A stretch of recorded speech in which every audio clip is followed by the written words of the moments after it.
ക്ലാസ്സിലെ social science പഠിച്ചാലോ? അപ്പൊ നമുക്ക് തുടങ്ങാം. Unit 1 medieval India the centre of power. കൂട്ടുകാരെ, റിവർ യമുന നമ്മളോട് എന്താ പറയുന്നതെന്ന് കേട്ടാലോ?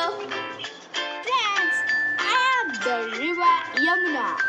You might have heard of me. I am one of the tributaries of the Ganga, the longest river in India. I originate from the Yamutari in Uttarakhand.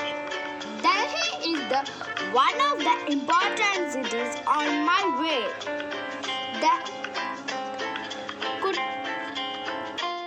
Qutub Minar, the Iron Pillar, Mehrufi, the Jammu Masjid, the Red Fort, the Indian Gate, many such majestic historical monuments can be found of here. Delhi was witnessed the rise and fall of several dynasties. Bye friends! Haven't you listened to what the Yamuna spoke about Delhi? Shall we journey into the medieval history of Delhi? It's known about the medieval period. The period between CE 8th century to 18th century is generally known as medieval period in Indian history.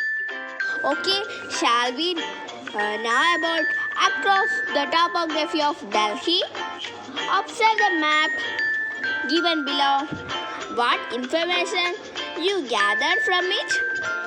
Indo-Gangetic Plain, Aravalli mountain ranges, Yamuna River, Delhi. Come on, let's read. You have seen that Delhi is situated in the Indo-Gangetic Plain. The fertility of the region is favorable for agriculture process. Observe the location of the Aravalli mountain ranges marked on map. The mountain ranges help Delhi to resist the invasion of enemies. The massive rocks of the mountain ranges supplied stones for construction of forts and buildings. River Yamuna, fertility, water transportation and ensure they got water supply for Delhi. It was the geographical features that attracted to the rulers of Delhi. കൂട്ടുകാരെ നോക്കൂ, ഒരു question തന്നിട്ടുണ്ട് നമുക്ക്. What were the geographical features that motivated rulers to opt the Delhi as the center of their power? Okay, we know Delhi is situated in the Indo-Gangetic Plain. The Aravalli mountain range helped Delhi to resist the enemies. Mass rocks mountain ranges supplied stones for constructions of the forts and buildings. River Yamuna, fertility, water transportation and ensure a good water supply to Delhi. These are the geographical features that are attracted to the rulers of Delhi. Shall we move on to the next part? Delhi as the seat of power. രാജഭരണത്തെക്കുറിച്ചാണ് നമ്മൾ പഠിക്കാൻ പോകുന്നത്.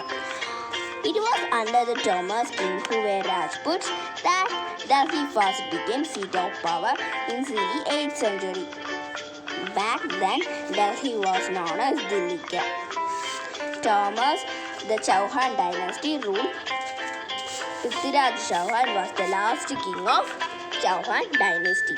Muhammad Shah in present Afghanistan defeated Prithviraj Chauhan and abused his domination over Delhi. Qutbuddin Aibak his commander-in-chief. After the Delhi, Muhammad Shah Qutbuddin abolished his rule in CE 1006 with Delhi as seat of power. This dynasty known as Mauluk dynasty, slave dynasty, four majors ruled Delhi as declared the Mauluk dynasty and their rule last until 1526. The rulers of Delhi between CE 1206 and CE 1526 are known as Sultanate period, and the period of their region is known as Sultanate period. Friends, അപ്പോൾ ഇത് first seat of പവറിനെ കുറിച്ചുള്ള കഥയാണ്. ഞാൻ ഇതിൻ്റെ മലയാളത്തിലാണ് നിങ്ങൾക്ക് explanation ചെയ്ത് അപ്പോൾ കൂട്ടുകാരെ നോക്കാം. Thomas King, who were Rajput, Delhi first became seat of power in CE 8th century. Medieval period ആദ്യം ഭരിച്ചിരുന്ന രാജാവും അവരുടെ ഡൈനാസ്റ്റിയെ കുറിച്ചാണ് നമ്മളിത് ആദ്യം പറയാൻ പോകുന്നത്. Thomas king was first. Tomar king ആയിരുന്നു ആദ്യം ഭരിച്ചിരുന്നത്. പിന്നെ അത് കഴിഞ്ഞ് അവരുടെ ഭരണകാലമായപ്പോൾ ഡൽഹി അറിയപ്പെട്ടിരുന്നത് ദില്ലിക്ക എന്നായിരുന്നു. അതിവിടെ പറഞ്ഞിട്ടുണ്ട് നമുക്ക്. Following the Tomars, the Chauhan dynasty ruled. Tomar കിങ്ങിൻ്റെ രാജഭരണം എന്ന് പറയുന്ന ഒരു ഡൈനാസ്റ്റിയുടെ പേര് ചൗഹാൻ ഡൈനാസ്റ്റി. അപ്പോൾ ആ കാലഘട്ടത്തിൽ ലാസ്റ്റ് ഭരിച്ചിരുന്ന രാജാവിൻ്റെ പേര് പൃഥ്വിരാജ് ചൗഹാൻ. ഈ പൃഥ്വിരാജ് ചൗഹാനെ വാർ നടത്തി. പണ്ട് കാലങ്ങളിൽ വാൾ ഫൈറ്റും അങ്ങനത്തെ വഴക്കുകളൊക്കെ നടത്തി ഒരു രാജ്യത്തിന് വേണ്ടി വഴക്കുകൾ രണ്ട് രാജാക്കന്മാർ നടക്കും. അതുപോലെ ഇവിടെ പൃഥ്വിരാജ് ചൗഹാനും മുഹമ്മദ് ചോർ എന്ന് പറയുന്ന ഒരു രാജാവും വാർ നടത്തി. ഈ വാർ നടത്തുന്ന രാജാവ് അഫ്ഗാനിസ്ഥാനിലെ രാജാവായിരുന്നു. പൃഥ്വിരാജ് ചൗഹാനെ പരാജയപ്പെടുത്തി മുഹമ്മദ് ചോർ അവിടെ ഡോമിനേഷൻ ഓവർ ഡൽഹിയിലേക്ക് അവരുടെ രാജഭരണം കൊണ്ടുവന്നു. ആ മുഹമ്മദ് ചോറിൻ്റെ മന്ത്രിയായിരുന്ന കുതബ്ദീൻ ഐബക്ക് ആയിരുന്നു. ഈ മുഹമ്മദ് ചോർ അയാളുടെ കാലഘട്ടം കഴിഞ്ഞപ്പോൾ ഈ കുതബ്ദീൻ ഐബക്ക് അവിടെ രാജഭരണം കൊണ്ടുവന്നു 2006. ഈ ഡൈനാസ്റ്റിയെ വിളിച്ചിരുന്നത് സ്ലേവ് ഡൈനാസ്റ്റി അല്ലെങ്കിൽ മൗലുക് ഡൈനാസ്റ്റി. അതിൻ്റെ അർത്ഥം എന്ന് പറഞ്ഞാൽ അടിമകളായിരുന്നല്ലോ. രാജാവിൻ്റെ മന്ത്രി എന്ന് പറയുമ്പോൾ അടിമ രാജഭരണം എന്ന് അറിയപ്പെട്ടു. അവിടെ എല്ലാം അടിമ രാജഭരണം എന്നാണ് അറിയപ്പെട്ടിരുന്നത്. ഈ സമയത്ത് 4 മേജർ ഡൈനാസ്റ്റി ഭരണം നടത്തി. ആ ഡൈനാസ്റ്റി ഈ 4 ഡൈനാസ്റ്റികളിൽ അറിയപ്പെടുമല്ലോ. അതിന് മെയിനായിട്ടൊരു 4 ഡൈനാസ്റ്റികളാണ് ഇവിടെ താഴെ അടുത്ത് പറയുന്നുണ്ട്. 2006 മുതൽ 1526 വരെ പീരീഡിനെ അറിയപ്പെട്ടിരുന്ന സുൽത്താനേറ്റ് പീരീഡ് എന്നായിരുന്നു. ഇതിനെ ഇപ്പം നിങ്ങൾക്ക് മനസ്സിലായോ ഈ തോമസ് കിങ് ആരാണെന്നും ആദ്യം ഭരണം കൊണ്ടുവന്ന ആരാണെന്നും കാര്യപ്പെട്ടു.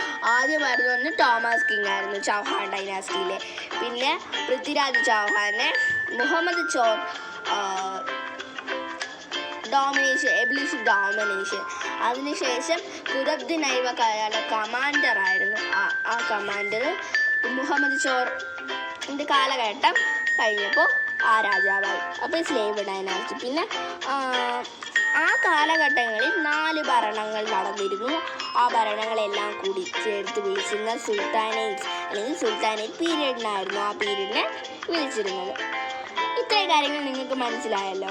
ഇനി ഞാൻ എന്താണ് രാജ്പുട്സ് എന്ന് പറഞ്ഞു തരാം. രാജ്പുട്സ് എന്താണെന്ന് നോക്കാം. The Rajputs were Kshatriyas of central and northwest India. The Thomas and the Chauhan was the prominent among them. നിങ്ങൾ സിനിമകളിൽ കണ്ടിട്ടുണ്ട് രാജഭരണം, ക്ഷത്രിയ രാജഭരണം എന്നൊക്കെ. അതുപോലെ ഈ രാജ്പുട്സ് എന്ന് പറയുന്നത് ക്ഷത്രിയ ആയിരുന്നു. ഈ തോമസും ചൗഹാൻസും എന്ന് പറയുന്നത് ആ ചൗഹാൻ ഡൈനസ്റ്റിയിലുള്ള എല്ലാവരും ചൗഹാൻസ് എന്നാണ് പറയുന്നത്. രാജാക്കന്മാരെയും മന്ത്രിമാരെയൊക്കെ ചൗഹാൻസ് എന്നാണ് അറിയപ്പെടുന്നത്. ഈ ചൗഹാൻസും അവരിൽ നിന്ന് പ്രമുഖരായിരുന്നു എന്നാണ് പറയുന്നത്. ഈസി ആയിട്ട് പറയാൻ പറ്റിയില്ലേ? രാജ്പൂട്സ് എന്ന് പറയുന്നത് ക്ഷത്രിയസ് ആയിരുന്നു. അവർ സെൻട്രൽ നോർത്ത് വെസ്റ്റിൽ കൂടുതലുണ്ടായിരുന്നത്. പിന്നെ അവർ തോമസും ചൗഹാൻസും അതിൽ പ്രോമിസ് ആയിരുന്നു. ഈസി. ഈ കാലഘട്ടത്തിൽ 4 പ്രമുഖ ഡൈനാസ്റ്റികൾ ഭരിച്ചിരുന്നത് ഇവിടെ തന്നിട്ടുണ്ട്. അപ്പോൾ ആ 4 ഡൈനാസ്റ്റികൾ ആരാണെന്നും അവിടെ രാജാക്കന്മാരെന്താണെന്നും ഒന്ന് നമുക്ക് നോക്കാം. Look at the follow chart given below. It chronologically lists the dynastic and respective major rulers during the Sultanate period.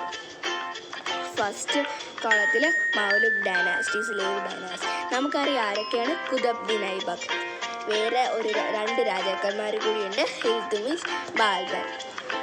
അടുത്തത് കൽജിയ ഡൈനാസ്റ്റി, അലാവുദ്ദീൻ ഖൽജിയ. അടുത്ത Tughlaq dynasty, Muhammad bin Tughlaq, Firoz Shah Tughlaq dynasty. Sayyid dynasty സുസിക് ഖാൻ ആണ് ഭരിച്ചിരുന്നത്. അടുത്ത ലോഡി ഡൈനാസ്റ്റി, ഇബ്രഹാം ലോഡി. അപ്പോൾ ഈ രാജാക്കന്മാരെ നമ്മൾ പരിചയപ്പെട്ടു, 4 പ്രമുഖ രാജാക്കന്മാരെ. അടുത്തത് അപ്പുറത്തെ പേജിൽ തന്നിരിക്കുന്നത് അതൊന്ന് വിശദീകരിച്ച് എഴുതാനാണ്. അത് നമുക്ക് ഈസി ആയിട്ട് എഴുതാം, ഡൈനാസ്റ്റിയും രാജാക്കന്മാരും. ഇനി നമുക്ക് അടുത്ത ക്ലാസ്സിൽ അല്ലെങ്കിൽ അടുത്ത വീഡിയോയിൽ നമുക്ക് ഇൽത്തുമിഷ് എൻ്റെ രാജഭരണം അതിൽ രാജാക്കന്മാർ ഭരിച്ചിരുന്നുവെന്നോ കുറിച്ച് പരിചയപ്പെടാം. പിന്നെ എക്സ്പാൻഷൻ ഓഫ് സുൽത്താനേറ്റും നമുക്ക് നോക്കാം. അപ്പോൾ ഈ കാര്യങ്ങൾ ഇത്രയും മനസ്സിലായെന്ന് കരുതുന്നു. മനസ്സിലായിട്ടില്ലെങ്കിൽ കമൻറ്റ് ബോക്സിൽ ഒന്ന് കമൻറ്റ് ചെയ്യുക. ഞാൻ എന്തെങ്കിലും തെറ്റിയിട്ടുണ്ടെങ്കിൽ എനിക്കും കൂടി തിരുത്താനുള്ള അവസരം തരണം. ഓക്കെ. എൻ്റെ ചാനൽ ആദ്യമായി കാണുന്ന കൂട്ടുകാരുണ്ടെങ്കിൽ ഒന്ന് സബ്സ്ക്രൈബ് ചെയ്യുക for more videos. Thanks for watching this video.